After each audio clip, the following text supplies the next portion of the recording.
Assalamualaikum, hai teman-teman, apa kabar kalian hari ini? Semoga semuanya baik dan sehat ya, amin. Ayo sekarang kita belajar mengenal nama dan jenis hewan lainnya. Cus, langsung kita mulai saja. Cekidot. Di posisi pertama kita ada hewan unta teman-teman, yang bahasa Inggrisnya, camel. Unta adalah dua spesies hewan berkuku genap dari genus Camelus, satu berpunuk tunggal, Camelus dromedarius, satu lagi berpunuk ganda, Camelus bactrianus, yang hidup ditemukan di wilayah kering dan gurun di Asia dan Afrika Utara. Rata-rata umur harapan hidup unta adalah antara 30-50 tahun. Domestikasi unta oleh manusia telah dimulai sejak kurang lebih 5.000 tahun yang lalu. Pemanfaatan unta antara lain untuk diambil susu, yang memiliki nilai nutrisi lebih tinggi daripada susu sapi, serta dagingnya, dan juga digunakan sebagai hewan pekerja. Unta Arab Camel dromedarius, hidup di kawasan Afrika bagian utara, Timur Tengah, anak benua India, dan Australia. Jumlahnya saat ini sekitar 14 juta ekor.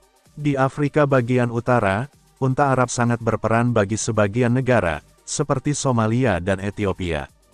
Di sana unta dimanfaatkan susunya. Unta baktria liar hidup di kawasan gurun Gobi di Tiongkok dan Mongolia. Unta baktria liar telah diklasifikasi sebagai spesies yang terancam kritis. Seperti yang diketahui, unta hidup di padang pasir yang memiliki rang temperatur udara yang mampu membunuh mayoritas makhluk hidup. Selain itu, mereka mampu untuk tidak makan dan minum selama beberapa hari. Ada banyak hal yang membuat mereka mampu beradaptasi. Salah satunya adalah punuknya. Banyak orang mengira punuknya menyimpan air, tetapi sebenarnya tidak. Punuk unta menyimpan lemak khusus, yang pada suatu saat bisa diubah menjadi air dengan bantuan oksigen hasil respirasi. 1 gram lemak yang ada pada punuk unta bisa diubah menjadi 1 gram air. Kemampuan adaptasi lainnya yang luar biasa adalah, sistem respirasinya meninggalkan sedikit sekali jejak uap air. Uap air yang keluar dari paru-paru diserap kembali oleh tubuhnya melalui sel khusus yang terdapat di hidung bagian dalam, membentuk kristal dan suatu saat dapat diambil. Tubuh unta dapat bertahan hingga pada suhu 41 derajat Celcius. Lebih dari itu, unta mulai berkeringat. Penguapan dari keringat yang terjadi hanya pada kulitnya, bukan pada rambutnya. Dengan cara pendinginan yang efisien itu, unta mampu menghemat air yang cukup banyak. Unta mampu bertahan dengan kehilangan massa sekitar 20-25% selama berkeringat. Mayoritas makhluk hidup hanya mampu bertahan hingga kehilangan massa sekitar 3-4% sebelum terjadi gagal jantung akibat mengentalnya darah. Meskipun unta kehilangan banyak cairan tubuh, darahnya tetap terhidrasi, hingga batas 25% tercapai. Ada banyak hal mengapa darah unta tidak mengental pada kondisi di mana darah mayoritas makhluk hidup sudah mengental. Sel darah merah unta berbentuk oval, bukan bulat seperti makhluk hidup lainnya. Unta juga memiliki sistem imunitas yang cukup unik. Semua mamalia memiliki antibodi berbentuk Y dengan 2 rantai panjang sepanjang Y itu dengan 2 rantai pendek di setiap ujung dari Y tersebut.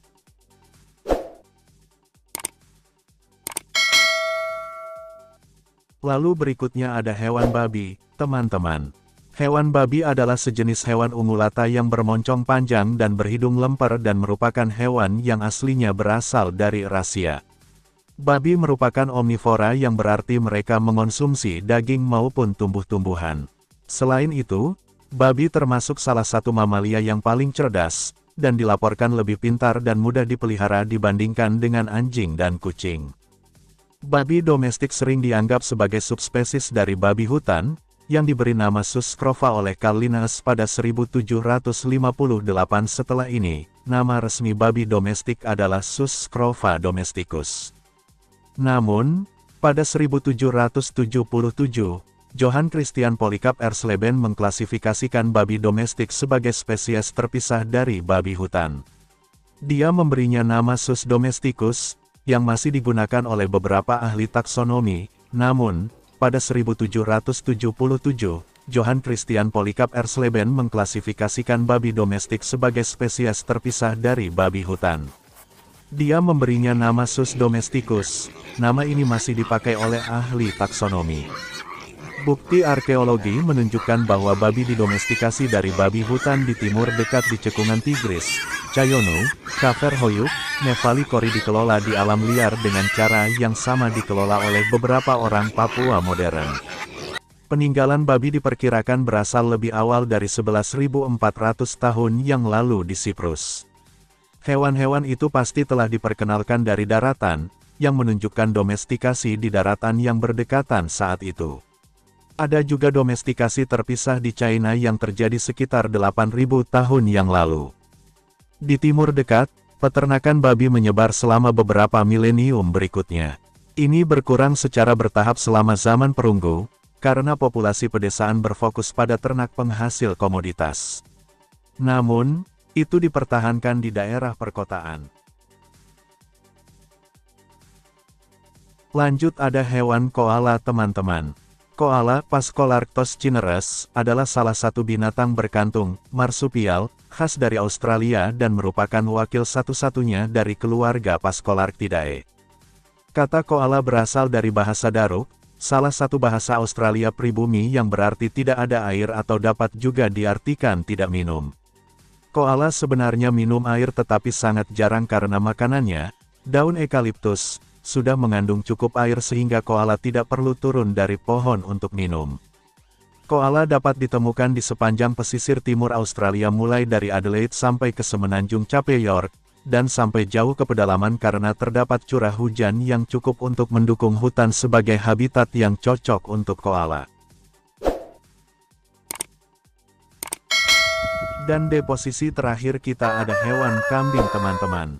Kambing ternak Capra aegagrus hircus, merupakan salah satu subspesies kambing yang dipelihara atau dijinakkan dari kambing liar Asia Barat Daya dan Eropa Timur. Kambing merupakan anggota dari keluarga Bovidae dan bersaudara dengan biri-biri karena keduanya tergolong dalam subfamili Caprinae. Terdapat lebih 300 jenis kambing yang berbeda-beda. Kambing adalah salah satu di antara spesies yang paling lama diternakan, yaitu untuk susu, daging, bulu, dan kulit di seluruh dunia. Pada tahun 2011, populasi kambing yang hidup di seluruh dunia mencapai 924 juta menurut Organisasi Pangan dan Pertanian Perserikatan Bangsa-Bangsa. Kambing merupakan binatang memamah biak yang berukuran sedang. Kambing ternak Capra aegagrus hircus adalah subspesies kambing liar yang secara alami tersebar di Asia Barat Daya, daerah bulan sabit yang subur, dan Turki, dan Eropa. Kambing liar jantan maupun betina memiliki tanduk sepasang, namun tanduk pada kambing jantan lebih besar. Umumnya, kambing mempunyai janggut, dahi cembung, ekor agak ke atas, dan kebanyakan berambut lurus dan kasar. Panjang tubuh kambing liar, tidak termasuk ekor, adalah 1,3 meter 1,4 meter, sedangkan ekornya 12 cm 15 cm. Bobot kambing betina 50 kg 55 kg, sedangkan yang jantan bisa mencapai 120 kg. Kambing liar tersebar dari Spanyol ke arah timur sampai India, dan dari India ke utara sampai Mongolia dan Siberia. Habitat yang disukainya adalah daerah pegunungan yang berbatu-batu. Kambing sudah dibudidayakan manusia kira-kira 8.000 hingga 9.000 tahun yang lalu. Biasanya, kambing hidup berkelompok 5-20 ekor. Dalam pengembaraannya mencari makanan, kelompok kambing ini dipimpin oleh kambing betina yang paling tua. Sementara kambing-kambing jantan berperan menjaga keamanan kawanan. Waktu aktif mencari makannya siang maupun malam hari. Makanan utamanya adalah rumput-rumputan dan dedaunan. Bagaimana teman-teman? Seru dan menyenangkan bukan? Belajar nama hewan. Sampai di sini dulu ya belajarnya. Nanti kita ketemu lagi di video aku selanjutnya. Dan jangan lupa di subscribe channel ini dan loncengnya juga agar kalian tidak ketinggalan video berikutnya. Bye-bye.